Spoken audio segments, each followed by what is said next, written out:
This is my view. It's noon. And I slept. Well, you know, it was like 5 a.m. and I was still getting my act to sleep. And now it's raining.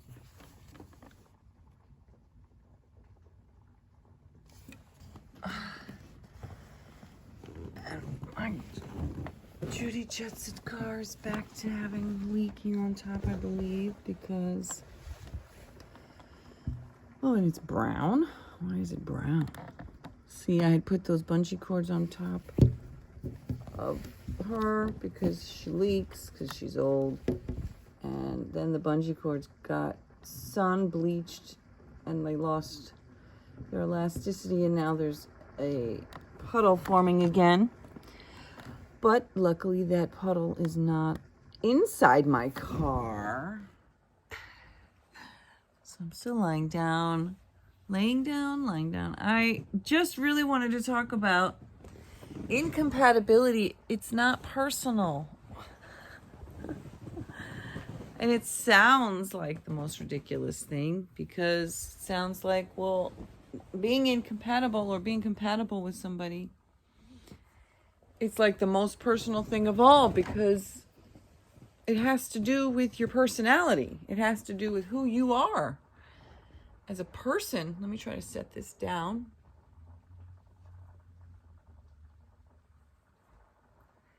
Compatibility has to do with who you are, what your personality is, what your lifestyle is, what things that you're into, what things that you're not into. What do you want to do in your life? Like my first ex-fiance from 25 years ago, we were all wrong for each other. One of the things that he liked to do was every weekend he liked to go to the bar, the same bar, with the same friends, and they talked about the same stuff, and they played the same darts game on the wall. And there was 2 or 3 or 4 sports games happening on the TVs all around. It was a sports bar where they played sports, and I hated it. And I was with that guy for almost 5 years. And every year for summer, we did the same trip with the same people. They were nice enough, but we weren't compatible. I never clicked with any of the people, really. I didn't enjoy the activities that they enjoyed. I didn't enjoy so for my ex, going to the same place like that Cheers, the song in the show Cheers, where everybody knows your name, doo, doo, doo. And they're all so glad you came. Dun, dun, dun. I want to go where people know. Dun, dun, dun, dun, dun. It's like, I want to go where everybody knows my name. No, I don't. And for years, I lived in that incompatible relationship, miserable and self-abandoning. And it was not ever going to be compatible. There was nothing I could do to twist myself into being the sports-loving, video game-loving, art-hating, music-hating person that I needed to be with him. He couldn't have been more wrong for me. It's not personal. It's 12:12. Make a wish. 12:12. Make a wish. I wish that... Oh, by the way, that's the minute I was born. Happy birthday minute to me. 12:12 is the moment that I came into this world. 12:12 midnight, of course. Oh, and that's another thing. Some people love to go to bed late. They're night owls. Some people love to get up early. They're morning larks. Some night owls and morning larks can be very compatible if maybe, let's say, the morning person loves to get up really early quiet house where nobody's talking to them, nobody's there. They get to do their morning routine in solitude and quietude, and they love that. And if you were also a morning person, you'd be all up in the kitchen, in the shower, in the bathroom. You'll be all over, and they don't want that. Maybe. This is hypothetical.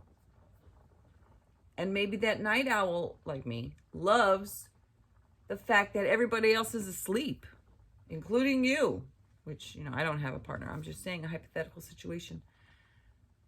That maybe the fact that you guys are opposite in this way is a benefit, because you both want the night owl person wants a couple hours by themselves. And the fact that partner's asleep now is perfection. And the two contrasting sleep circadian rhythm cycles are perfectly suited because of each other's personalities, needs, and stuff. But then you can have another morning person who craves a partner who's also a morning person, so that you can wake up together, have your breakfast together, go for a run together, or whatever the hell morning people do.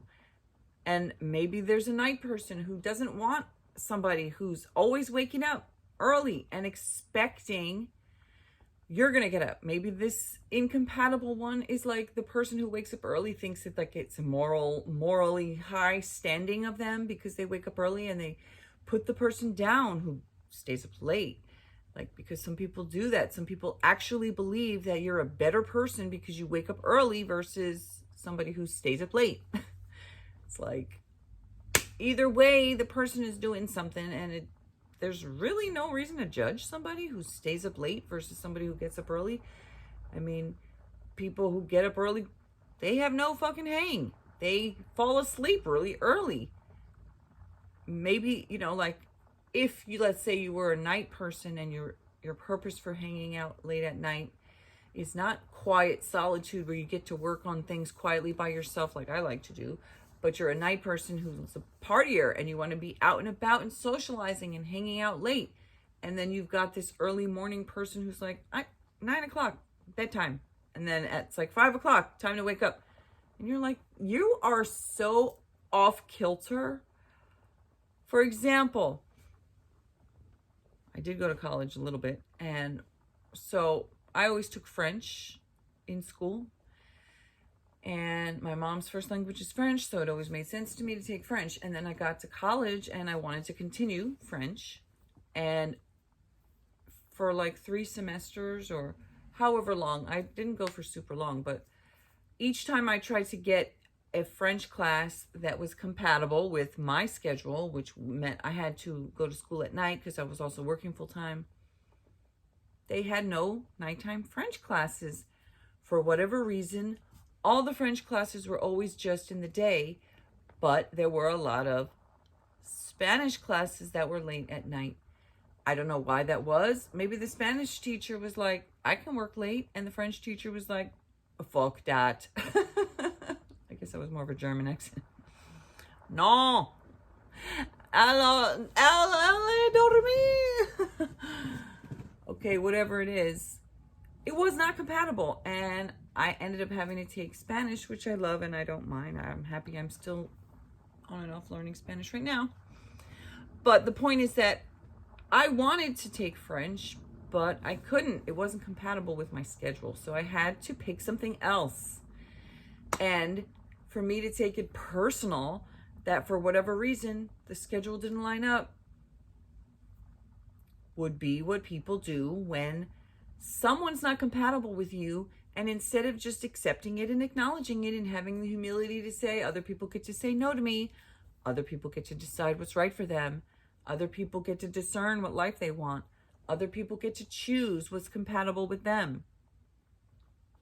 When you have the humility to recognize if someone is telling you you're not compatible, that is their knowing.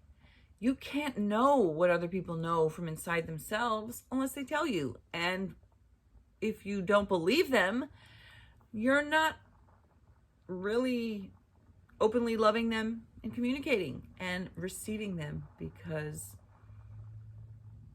what they feel trumps what you feel about themselves and about their life. Meaning, if they believe that you guys are not compatible, even if they're like, I love you, up and down, left and right, back and forth, in and out, inside out, and, you know, top to bottom, bottom to top, all the crap, blah, blah, blah, but yet I don't choose you, which people do sometimes. That's still their choice. They get to choose that. They get, you know, let's say they're like, I love everything about you, but for whatever reason, my family doesn't accept you.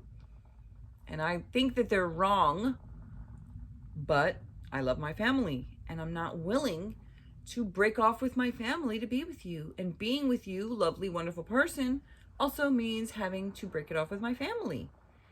And maybe that seems like they're cruel and they're stupid and they're selfish. And why would they do that? And why would you want to be with people who would break it off with you because you chose somebody they didn't like?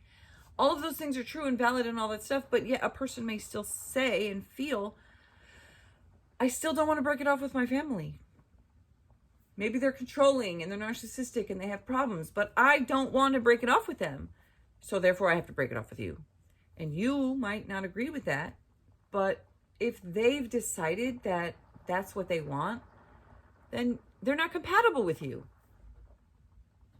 So take it as a blessing.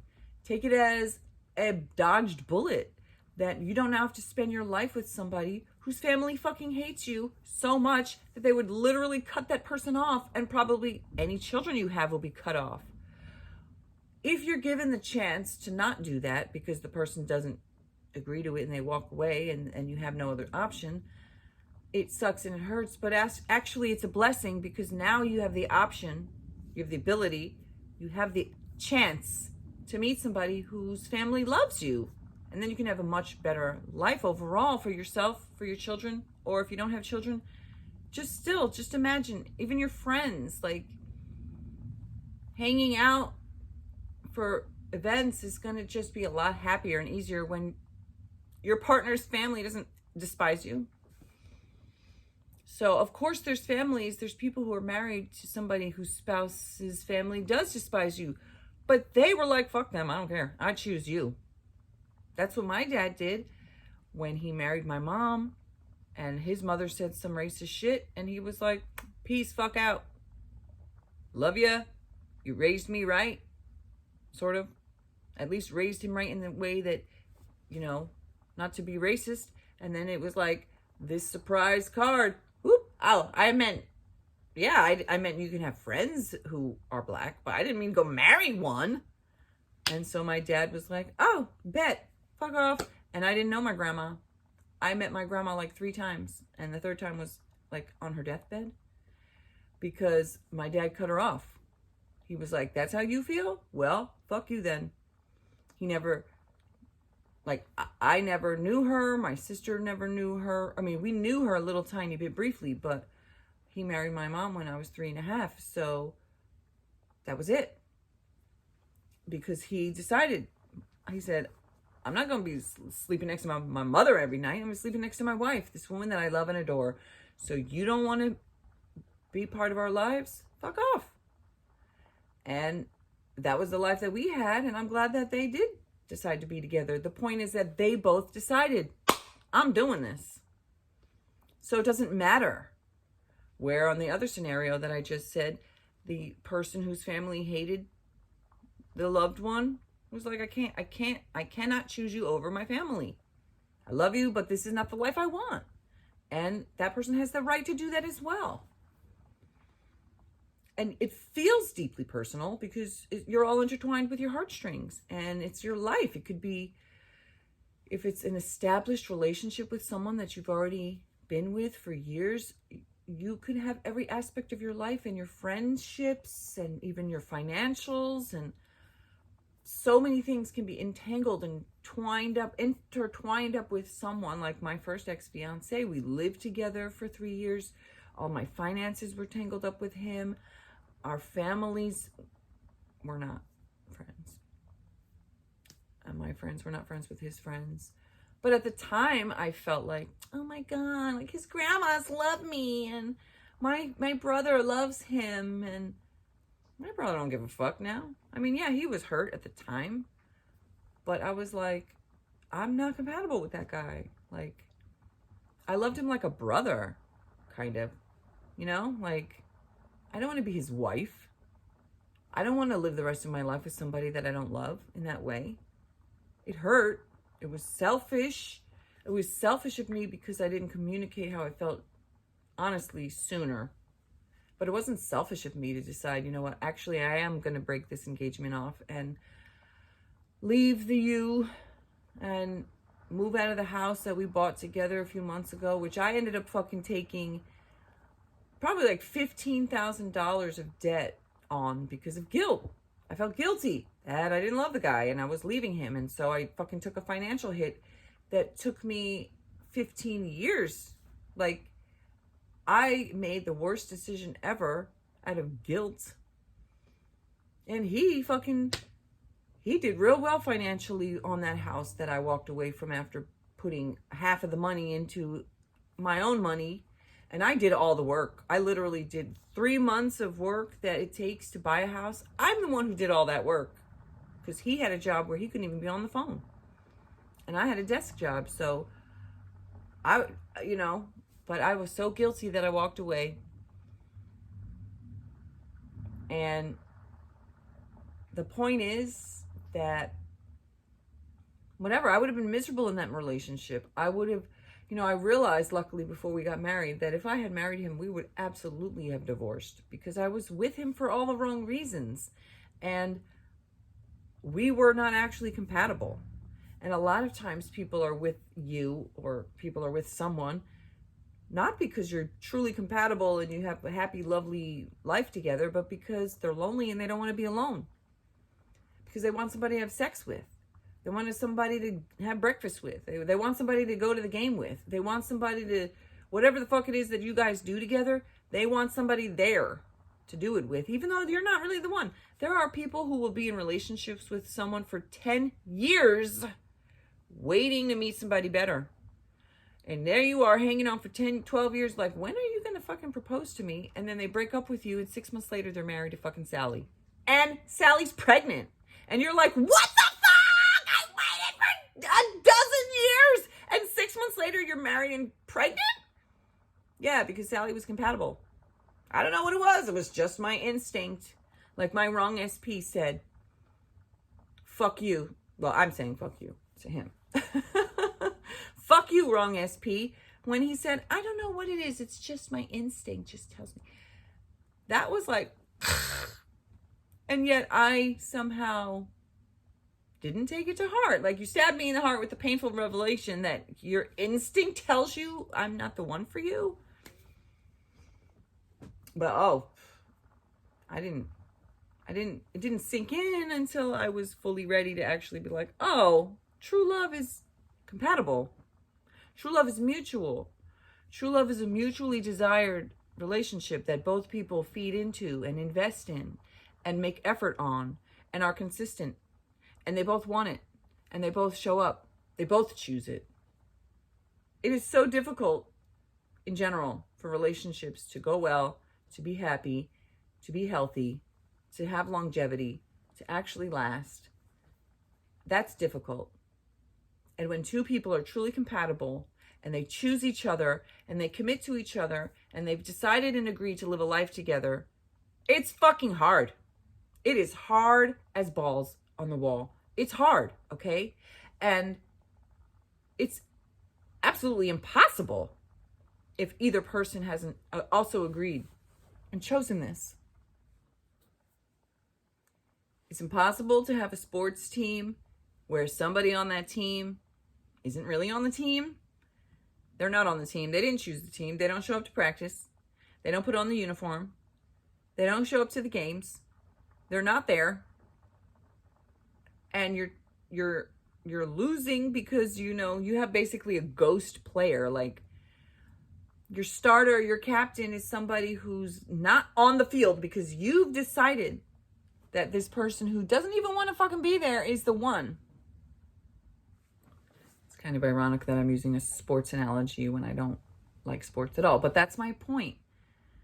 Why are you playing baseball and your star pitcher is absent because you've decided to put Jake on the roster as your pitcher, but Jake is like married to Sally and pregnant. And you're like, Jake, I need you. And Jake is like, dude, I told you we weren't compatible. I fucking moved on. Don't you see me over here living my life without you happily? And you're over here having this baseball game and you lose every day. You lose. Why? Because there's no pitcher. And, you know, you can't actually win a game. You fucking forfeit. They forfeit every time you show up. Lose immediately, forfeit, because you don't have enough people on the team. And they're like, why don't you go get a pitcher? And you're like, I have a pitcher, Jake. And they're like, Jake is married to Sally, bitch. He's having a baby. What are you talking about? No, that's my SP. You're not compatible with Jake, but you've decided, well, I spent 12 years loving Jake, waiting for him to get married to me. So fuck Sally and fuck that new one coming. And, you know, I want to be with Jake. Well, Jake moved on and everybody can see it but you. And you're not even going to be happy with Jake if he chose you because he doesn't love you that way. Jake doesn't even like baseball. Jake is over there making fucking, babies with Sally. And you're over here sitting like Charlie Brown on your fucking pitcher's mound and nobody showed up and you're like a loser. By the way, I hate Charlie Brown. I'm sorry. I hate Charlie Brown. My kids loved him. I be talking shit on Charlie Brown. Charlie Brown is depressing. He needs some fucking self-esteem, okay? He's got problems. He tries to insinuate himself where he's not compatible, and that makes everybody feel awkward. And Charlie Brown is lovable. He could be lovable if he would stop trying to be friends with people who don't want to be his friend. Okay? It's so cringe. It's so cringe. Somebody who is trying to insinuate themselves in a relationship, a friendship, or a lifestyle, or a job, or something that they just are not compatible with. And it's cringe to the max because they don't fit. But then the same completely cringy, ill-fitted person could be a star in the right environment where they do shine and thrive and do amazing because they're compatible. So, like an example on myself, when I worked at the vegan restaurant, my first day, I thought I was going to be on, like taking orders and stuff, helping customers. But the boss needed me in the kitchen. And I went back there and I was like, it was like a hot oil fryer and knives and like all this stuff. Like, yeah, at home I can cook fine. But so I ended up doing it. I was able to do it. I did a good job. Like, I was able to make everything well. But I fucking hated it. I hated making food for people. Some people are like, I love making food for people. I love feeding people. I love to pour my heart and soul into this food and then serve it up. And I'm like, I absolutely despise that. I hate touching people's food. I don't like being involved in whatever you're going to be putting in your mouth. I don't want to. I don't want to be touching your food. Also, like when I used to have a long-term dream of being a massage therapist. And then I got a job assisting the founder and the owner of it was an acupuncture massage therapy center. And I realized each person who walked in my mind, I'm like, ooh, I would not want to massage them. Not want to massage him. Not want to massage her. I don't want to put my hands on her. No. And I realized that was a fantasy, but I'm not compatible with that. And when I really looked at it, I was like, it's funny that I had that thought about myself for so many years when I am not into touching people. So I've talked about this as well, doing the mini dream. When you have a dream or something you think you want, and then, instead of like changing your entire lifestyle about it or getting a job and now you're locked in, you get I did get the job. I got the job at the vegan restaurant, and then I ended up well, in 2020, and it closed down. And then I did go back after a couple of months, and I said, can I come back, but only work the front, like not cook it all in the kitchen? He was like, yeah, sure, fine. And I love that guy. And it worked out perfectly. And then I started to love the job because I love helping people. I love working with people. I just don't want to touch your fucking food. And I don't want to touch your fucking body. Like, okay, so I was able to discern what I loved about it and what I didn't love about it. And that helped me realize I don't want to work at restaurants. I'm not interested in that. I also had a flower shop job for 3 years and loved so many things about it, but also learned a lot of things about it that I didn't know, because you don't know a thing until you're involved in a thing deeply. Just like with a person, you think you like somebody, but then you get involved with them and you get to know them, and you might learn, oh, we're not as compatible as I thought. Or, I really like you in these areas, but then there's all these other areas that are not compatible. Like, you're great and you're amazing, but my fucking family hates you, and I don't want to give up my family, so we're not compatible that way. Or, hey, I didn't realize you were such an early morning person, and I'm a really late night person, and it's annoying as fuck that at like 5:30 every morning you're up and you're loud and you're disturbing my sleep. Or maybe the person who likes to go to bed early is annoyed that you're up and you're watching videos and they can hear it and they can't sleep. You know what I'm saying? Like, there's the known wanted things in every situation, and then there's always the unknown unwanted things that you will not know until you get involved in the thing, and then you see the things that you didn't know that you didn't want, because now that you're in it, there's things that you know that you didn't know before, and now you're like, oh, now I know I don't like that about this situation. I didn't know that before. I wasn't in this situation before, so I only knew a surface level thing of it. And then I got to know it better because I was deeply involved in it, and I realized that, oh, I'm actually not compatible with this situation. People get in relationships with other people, and then it's going well for whatever reasons. It's happy, you like each other, and then something happens. Somebody gets a job offer somewhere, or you realize that, you know what, actually, I don't want to have children. Oh, but you do? Well, this is not something we can compromise about. Or you realize that, they had intended to move far away and that wasn't part of your plan. Or they intended to move far away and they were not inviting you.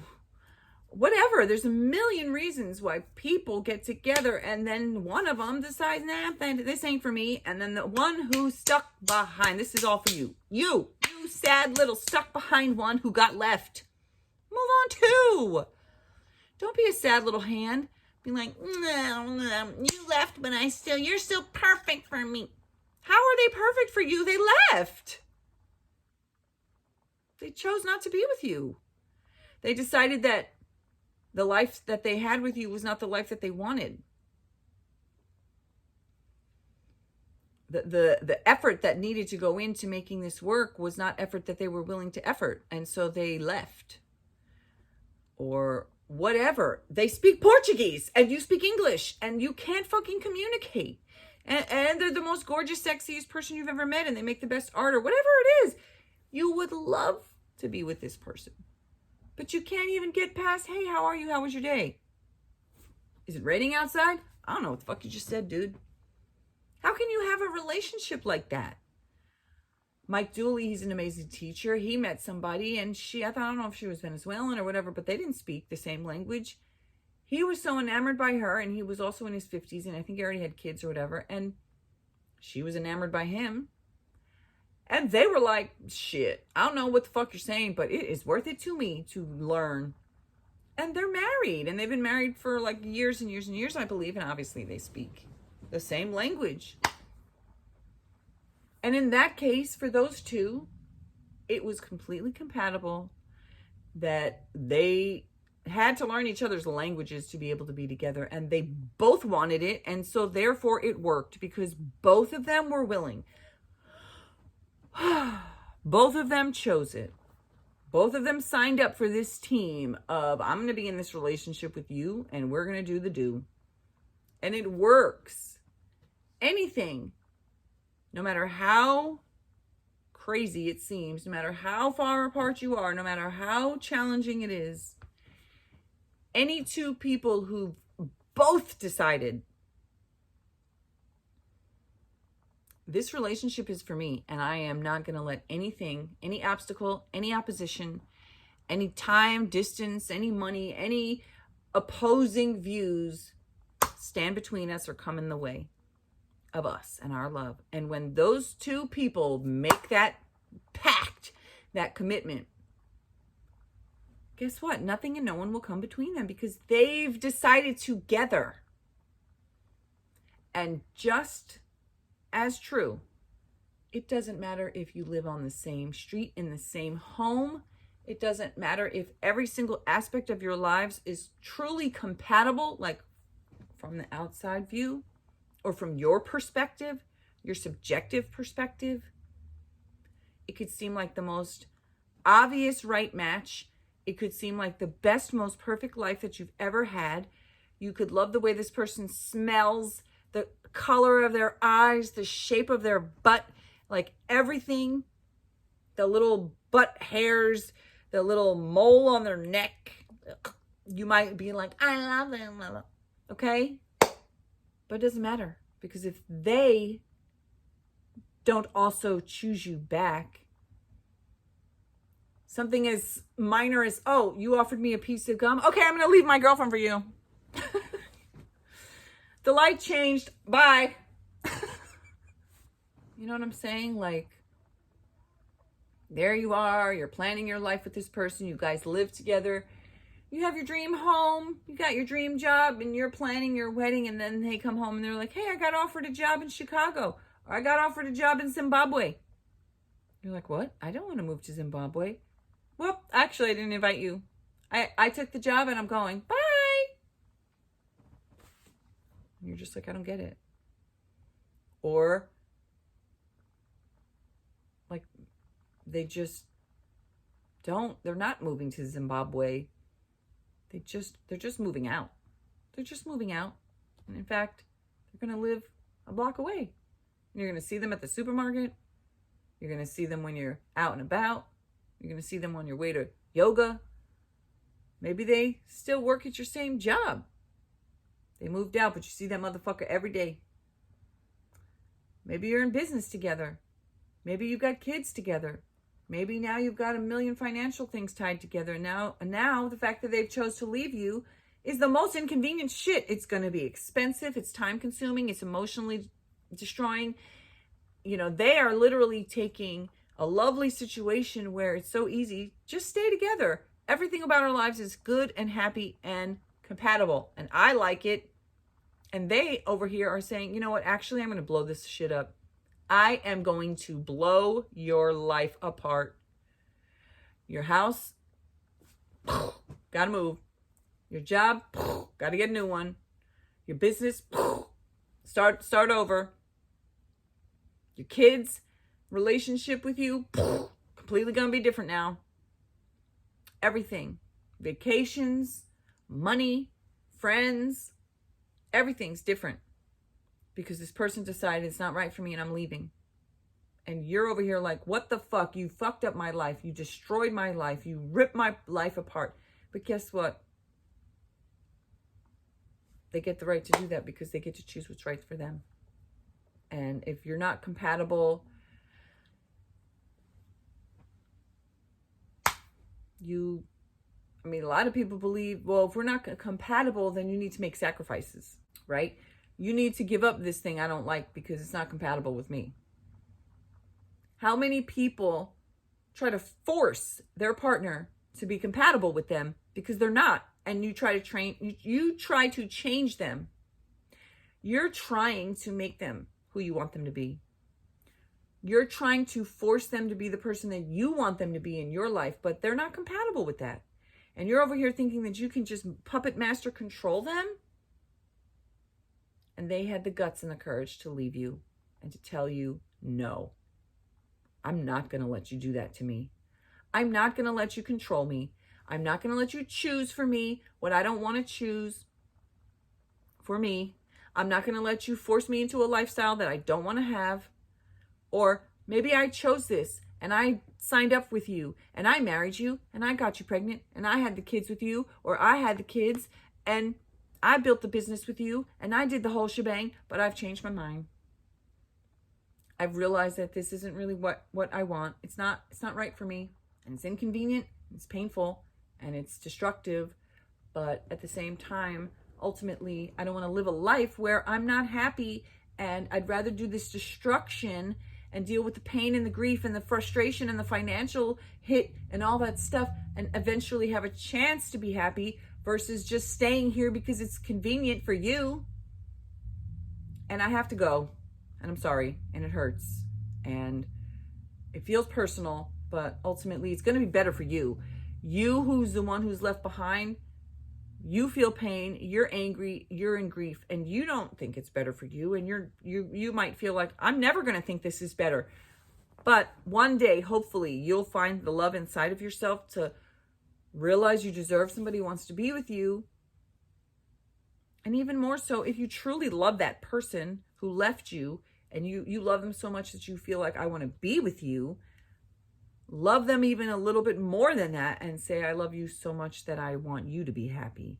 And I want you to be the determiner of that happiness. And I have the humility to recognize that you have the right to decide for you what's right for you, not me. And that you have the right and the ability and the capacity to know yourself. And I respect that. And it hurts, and it sucks, and it slaps balls on the walls, and we know how much we hate that. But yet, you know what? It is what it is. People have a right to choose for themselves. People have a right to say no to you. People have a right to not choose you.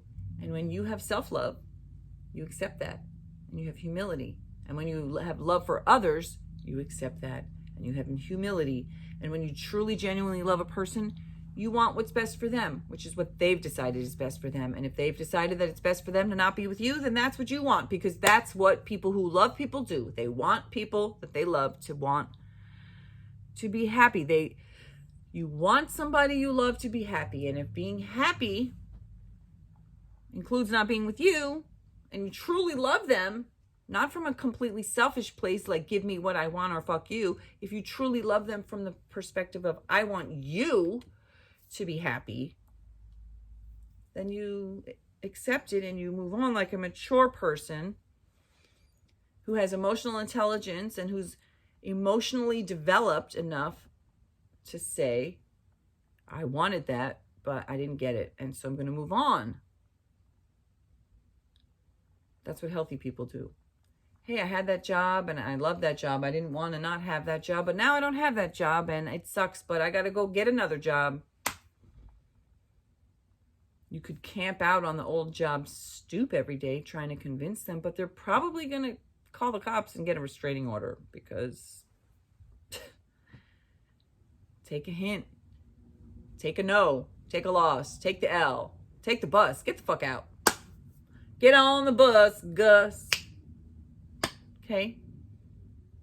There's 100 ways to leave your lover. Slip out the back, Jack. Get a new plan, Stan.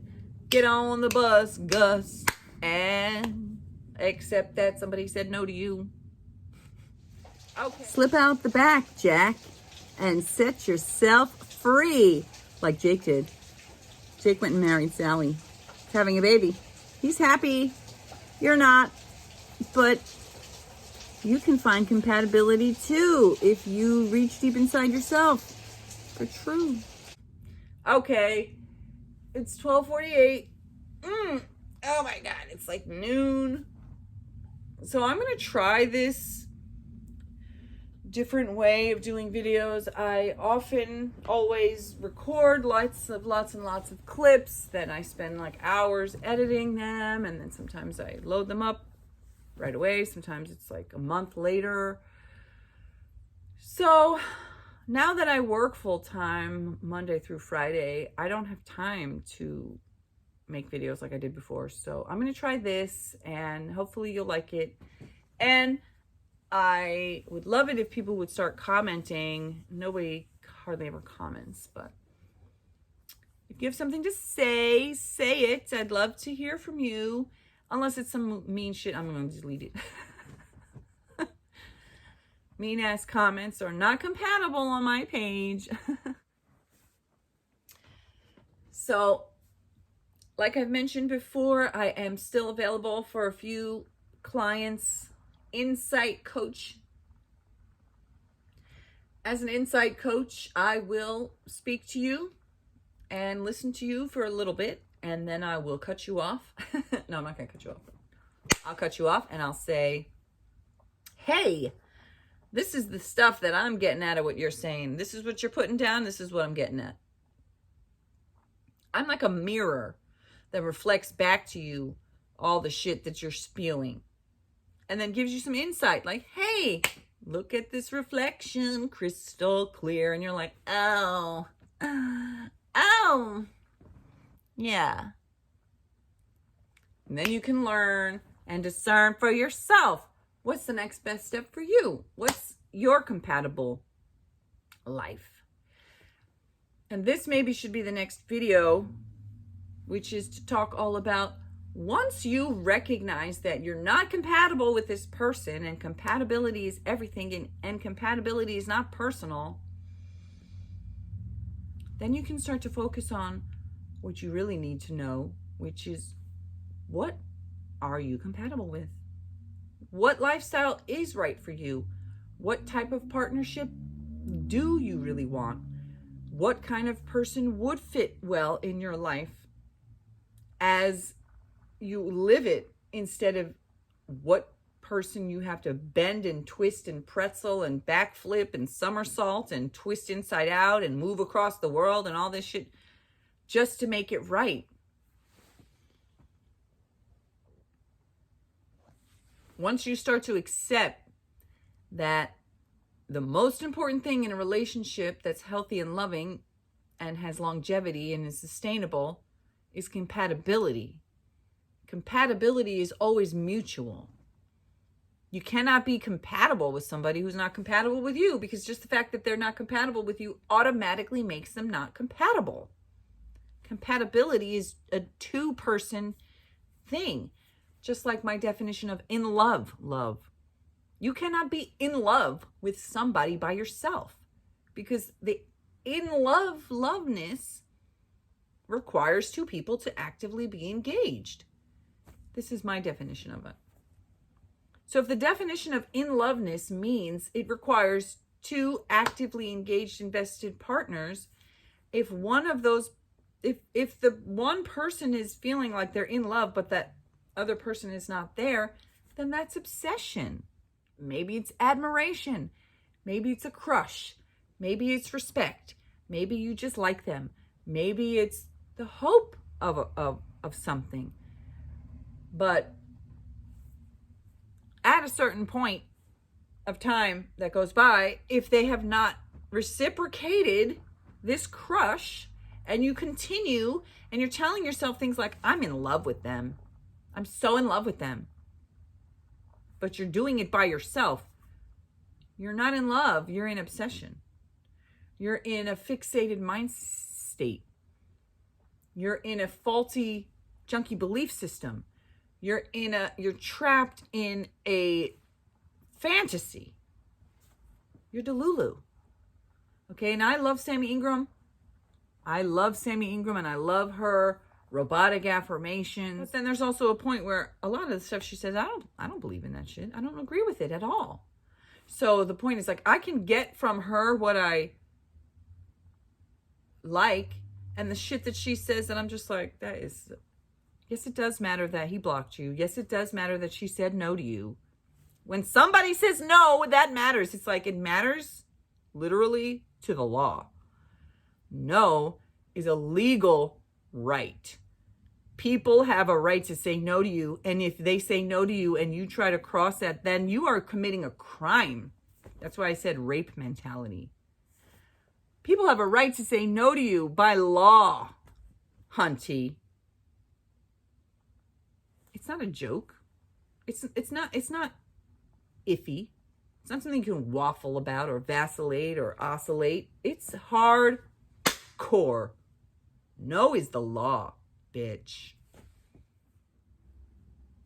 But then people play mind tricks on themselves and they tell themselves, no, this isn't the same as that.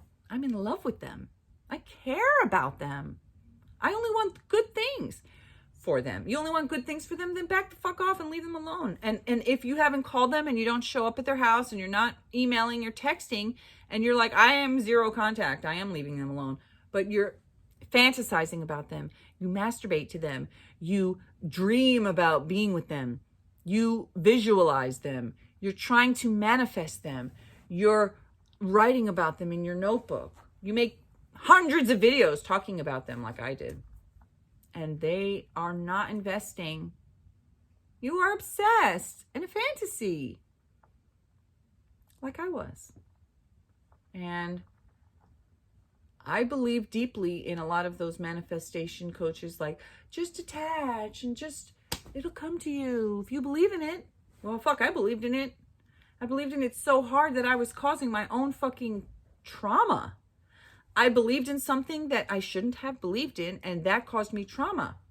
It's like kind of like believing in Santa Claus and then being traumatized when Santa Claus doesn't come.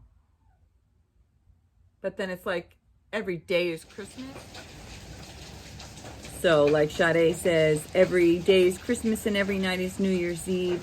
Except in this scenario, every day is Christmas, where you tell yourself the lie that Santa Claus is coming for you tonight. You tell yourself the lie that your SP is going to come for you tonight. And then every night is not New Year's Eve. It's the dark night of the soul, where you've just traumatized yourself yet again. And you're basically reliving trauma. A lot of people who are obsessed with an SP are people who were not loved properly. And it's actually replaying the scenario of being unloved as a child. And so all day you fantasize about Santa, this person loving you, and then at night you're hit with the reality that they don't. And if that was your childhood, where all day you hoped and dreamed that somebody was going to love you, and you fantasized about how perfect they were and all the things about them that you love, and then at night you're hit with the truth that you're not unlovable, and then the fact that Santa Claus didn't come. So like, here's, this person over here is sad because Jake is over there with Sally, and then you've got this other person over there sad that Sally is with Jake. Those two people are sad and telling themselves that the reason that Sally and Jake don't love them is because they are unlovable. So you set yourself up for this trauma where in the daytime you're telling yourself Santa is going to come, Sally loves me, or I love Sally, I love Jake. Jake or Sally is so perfect, so perfect, so perfect for me. Then at night, when they don't call, they don't show up, you didn't hear back from them, you reached out to them, you tried to ask them out, they didn't respond to you, or you were no contact hoping they'd reach out and they didn't. Whatever the case is, now you're sad and you're crying. Now you're sad and you're crying and you're telling yourself, you see, you're unlovable. I knew that, Sally wasn't going to come through. I knew Jake wasn't going to come through. Or I believed in you and you let me down. Or you see, you never loved me. Or you see, I'm unlovable. Or, we go to extremes. And, so there you are and you're like, I can't believe it. I spent 12 years in a relationship with Jake and now he's over there and he fucking knocked up Sally after, they were pregnant and married within less than a handful of months. And you're like, I wasted my life and I wasted my years and I wasted all my time on you. And how is that helpful? No, you didn't waste your time. You spent your time living a life with someone who wasn't compatible with you, and you wanted things that you didn't get, and you self-sacrificed, you self-sabotaged, you accepted things you shouldn't have accepted, you had no boundaries, you didn't have self-esteem, you didn't believe in yourself, you accepted what was not good enough. You need to learn to want better. You need to learn how to discern better. You should have left long ago. It wasn't compatible and you accepted that. You are used to not being loved, maybe. Maybe your mom didn't love you, your dad didn't love you, and you're reliving that in a relationship with somebody who doesn't really love you, and that feels so familiar to you that it feels right. And being loved compatibly is a foreign thing to you, so you don't even know what that feels like. And if you got around it, it might feel icky and weird because it feels so unfamiliar. The point of this video is to say that when we can truly, deeply, deeply, deeply know deep down in our heart and soul that when someone is just truly incompatible with us, they're not trying to be cruel. The fact that Sally and Jake are compatible and they love each other and they are each other's person and they're the right person for each other, and they linked up, they synced up, they hooked up, they're together. They're locked in because it fits. I mean, yeah, it hurts. It's a fucking slap in the fucking face. It's a stinky ball hanging slap in the face. Ugh. It's like the grossest. It's like a fish taco, stinky vagina, yucky. You know, like the grossest type, and you're just like, ew, fish taco. I'm vegan, yuck. I don't like.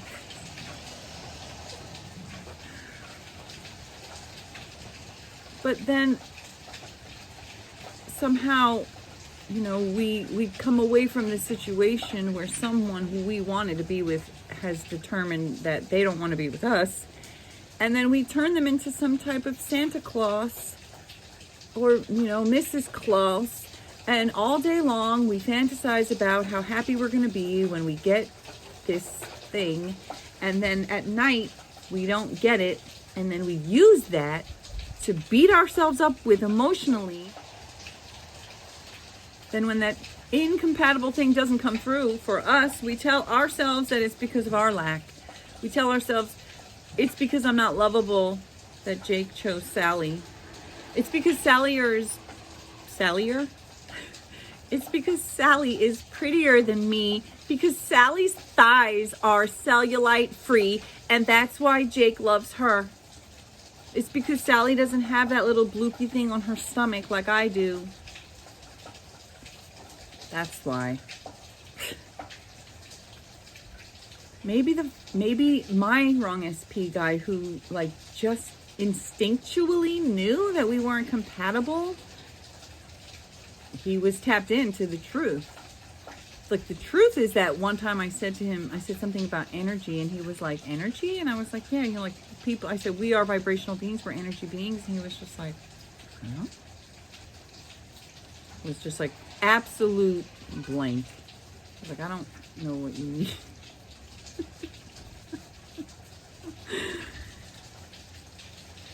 And I was like, you don't know what I mean? And he's like, no. And you know, there were a lot of signs. There were signs like, girl, how are you gonna be how are you gonna be happy with a guy who doesn't even know what energy is, let alone be able to have a conversation with you on the level of things that I care about? Like, just like if there was like my brother, he's like a sports fanatic dude, and his wife, unsurprisingly, she's like a sports fanatic dude, and the two of them are these insane sports people, and they have these three insane athletic children, these three boys that are like, they're on every sports team. And they equally care about that stuff. They equally know about it. They have actual conversations about it, and they both actively care about it. You know, unlike when I was with my first ex-fiance guy, he would talk about sports and video games, and I'm like, are you fine? Like, are you literally a child? Like, I have zero interest in what you're talking about. It means nothing to me. You know, and my sister, her ex-husband, he used to come home and he would talk about her job. And she was like, my eyes would glaze over, my soul would glaze over, my soul would leave my body, and he would be talking, my eyes are getting dry, and I'm just like, I am so beyond boredom. I couldn't give a lesser shit of a shit than this. And, you know, unsurprisingly, they're divorced. But the point is that people will stay with people that they're not compatible with, and then you mind trick and mind fuck yourself telling yourself that they are the best thing in the whole universe, that they were literally sliced out of a diamond mountain just for you, and you're not even compatible. And in the case of the place where they left you, or they didn't choose you, or they moved on, or whatever, and there you are fantasizing about them all day, about how much you're in love with them and how perfect they are, which is you're fantasizing about Santa Claus, because that person that you imagine is so great and loving in love with you, they don't exist, because the real person is not that person, because they said so. They told you no. I just noticed my lights are not on over there. Okay, but the point that I was saying about how I was causing my own trauma, re-traumatization, was because then at night I would get straight up sad that this person was not coming through, when he was literally not even thinking about me. He wasn't ignoring me. He wasn't blocking me. He wasn't actively trying to hurt me. He wasn't doing nothing. He was just living his own whole life. Yeah, he was like, oh yeah, I'll be friends with you on Facebook. I have no ill will towards you. You were somebody I used to know. We had a thing, a fling. We had years of friendship, but that was many years ago. Life moves on. I'm over it. No harm, no foul.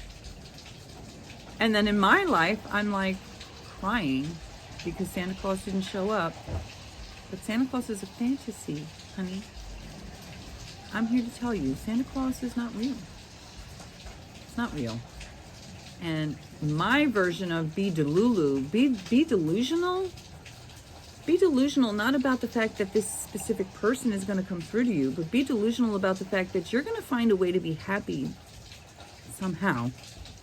You don't feel happy right now, but you can be delusional. You can have the imagination that says, I'm going to make it through. If you could take your imagination to focus on a specific person who's chosen that you're not the one, for whatever reason, their instinct told them, no, don't go with that person, and you wish that they had chosen you, you could take your time and your energy to feed into and pour into a delusion that they're going to come back to you. Or you could just as easily focus over here on a delusion that says, you know what, I'm going to get over this. I'm going to heal from this. I'm going to use this as a step to get closer to what I'm actually compatible with. I'm going to use this to focus on all the things that actually didn't work in this relationship. Not to tear them down and to rip them apart and to blame them, but let's say that they were 99% perfect and life with them was 99% perfect, but there was obviously a 1% reason that they made 100% of their reason. That 1% thing that didn't work became the 100% reason that they couldn't stay. And so what you need to do is to focus on, why are you so willing to be with somebody who doesn't want to be with you? What's wrong with your concept of love? What are you not admitting or accepting or blooming into that you really are, that means you're not compatible with that person anyway? What did you put on hold? Out of the desire to make it work with this person that was not compatible with you, you had to self-sacrifice, self-abandon. You had to make compromises. You had to give up things that you wanted. You had to put up with things that you didn't want. You had to go without. You had to deal with. And now you have the opportunity to be more authentic. Now you have a chance to get to know yourself better.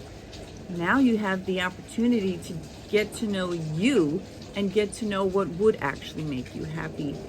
And you can keep emotionally and vibrationally and mentally and spiritually and physically and psychosexually telling yourself that that person is the best thing, and like just living in this negative affirmation that's like, you are the best person for me, period. And then that creates a box and a fence around you, an invisible fence, but it's a real fence where basically no one else can come through because you're so fixated on this Santa Claus, this wrong SP person. And then you use that pain that you're generating yourself because you refuse to accept that they've said no, and you keep telling yourself you're in love with them. And then when they don't come through, that pain then confirms to you that you're not lovable, and then you start to feel sad again, and then you start to fantasize about how happy you were when you were with them, or how happy you would be if you were with them, or how happy you would be if you could get them back and you could do it right this time. If you could prove to them that you're lovable, if you could self-sacrifice even more. But in the end of it all, actually just stop believing that Santa Claus is the one for you. Start believing in yourself. Start being curious about yourself. Start wanting to get to know yourself better. Start allowing yourself to be more true to you, and let go of the shackles that you put on yourself because you thought that's what you needed to do to be with this person. But guess what? When we shackle and cut ourselves off and lob off parts of our personality, and we actually are becoming, we are very inauthentic, people can sense that. So when you try so hard to be perfect for somebody and then they don't want to be with you, and you're like, I don't understand. I literally did everything to make you happy. And then they met Sally, and Sally just naturally was that person, and she wasn't trying really hard. She was just being herself. And Jake felt that. Jake felt that peace of like, oh my God, I spent a week with this Sally, and I have felt more alive and more myself and more at peace and more true and just at ease. I just feel at ease because Sally is just being herself, and we're compatible. And you are trying with the power of 10,000 planets, and it's so intense, and it's still not right, and I just have to get the fuck away, please. And then while you're crying over how unlovable you are because Jake ran off with Sally, Jake is so relieved to not be with you. Some of these manifestation coaches say, Jake's not happy you're out of his life. Jake's not glad that you don't speak anymore. Yes, he is. He is so happy that you finally stopped calling him. You're over there doing no contact because you think, oh God, I'm going to do no contact for 2 months, 3 months, and he's going to miss me. He's going to realize how happy we were together and how perfect we were together, and then we're going to get back together. And Jake is literally over here like, I have not felt this much peace since I met that person. My life is so peaceful and content and joyful. And he and Sally, they're building the nursery, they're picking out baby names, they're buying baby clothes, they're planning their life. And you're over there in your psychotic, obsessive manifestation, twisted, and maybe you're even paying somebody hundreds of dollars to tell you that, oh, Sally is just a 3P, she's irrelevant.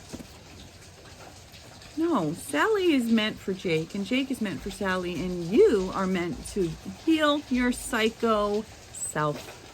Stop telling yourself that Jake or Sally is right for you, because they're not. How do you know? Because they said so. And their opinion matters more than yours when it comes to what's right for them. And when you get sad and you use the fact that they didn't choose you to tell yourself that you're not lovable, you are actually re-traumatizing yourself with an obsession and a whole mess of twisted ways of believing in love. They're not a fantasy. It's not a fairy godmother. It's not your dream come true. It's not your Prince Charming. It's not your, what's the equivalent of a Prince Charming for a woman? The damsel in distress? That's kind of sexist, but we already knew that. Okay, so recast your lead, like rewrite the script. Want to want better. I have videos on that. You can search somewhere. Want to want better. Learn how to want better.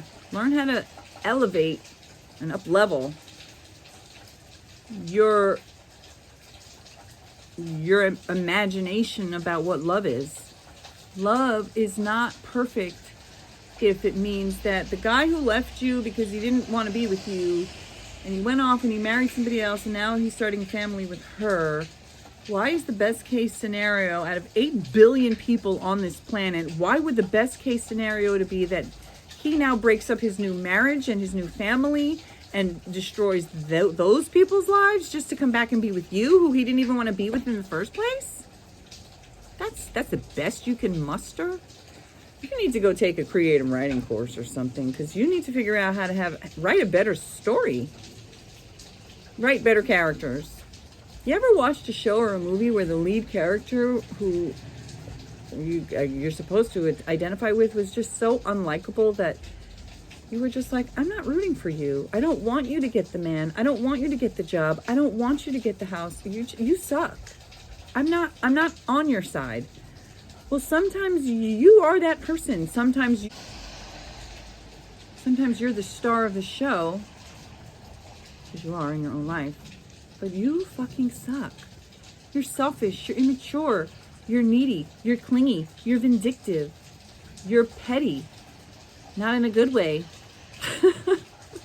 Meaning like swoop, Petty University, I'm all about her, and then there's that petty, Mr. Petty guy on Instagram, you know, Professor Petty or whatever, and those are the good type of petty. Like, I don't have time for your bullshit. You're obsessed and in love with me. Well, I'm not. I moved on. You're being petty. Go write a better story. So stop making this person, this incompatible specific person that you're obsessed with, stop making them the fantasy in your mind, and then crying and being sad and using it as an excuse to yourself about why you're not lovable, why you're unlovable, because this wrong person who's not compatible with you doesn't love you. That doesn't mean you're not lovable. That means that you have a bad understanding of love. It means that you need to figure out what real love is. Love doesn't feel bad. Love doesn't feel like lack. Love doesn't feel like you're not good enough. Love doesn't feel like rejection. Love doesn't feel like I'm not choosing you. Love doesn't feel like no.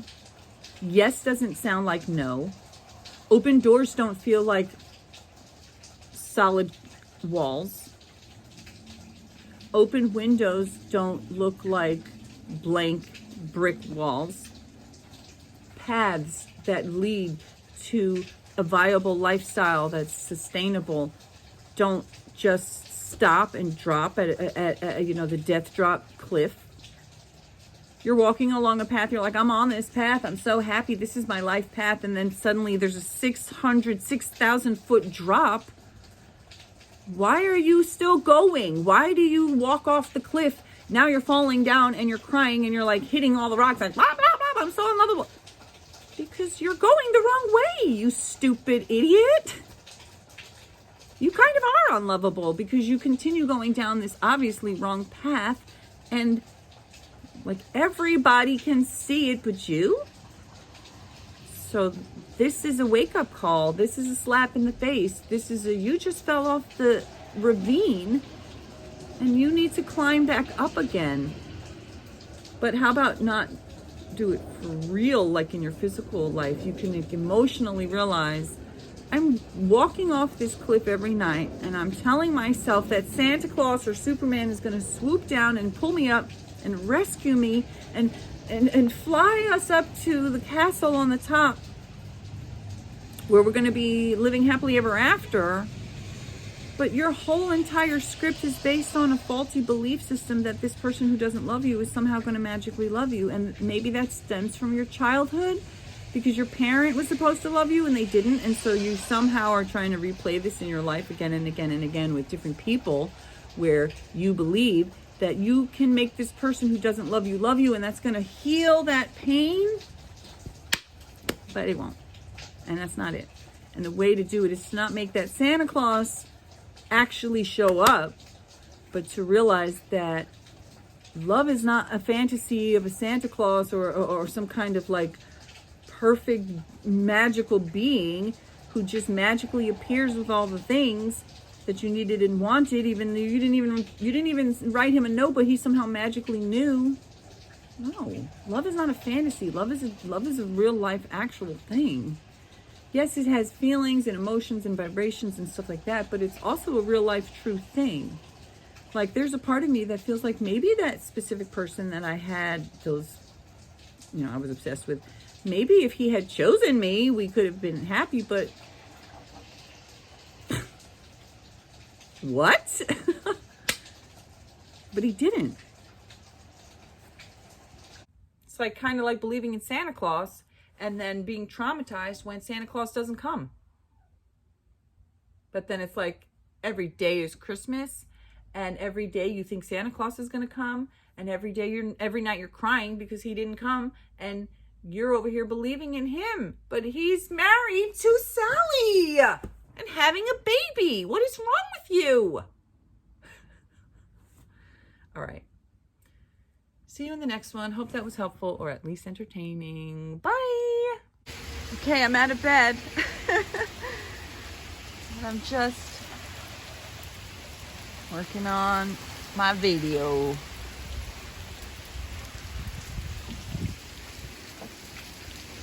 It's raining, yeah.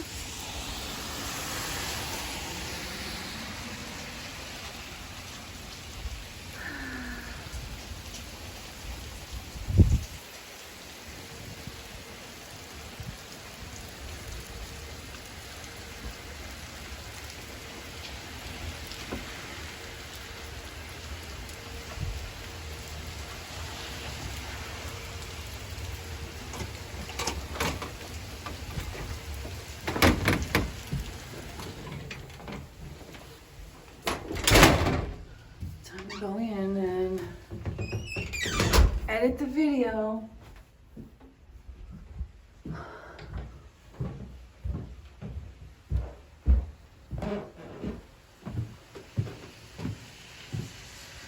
Poor little guy.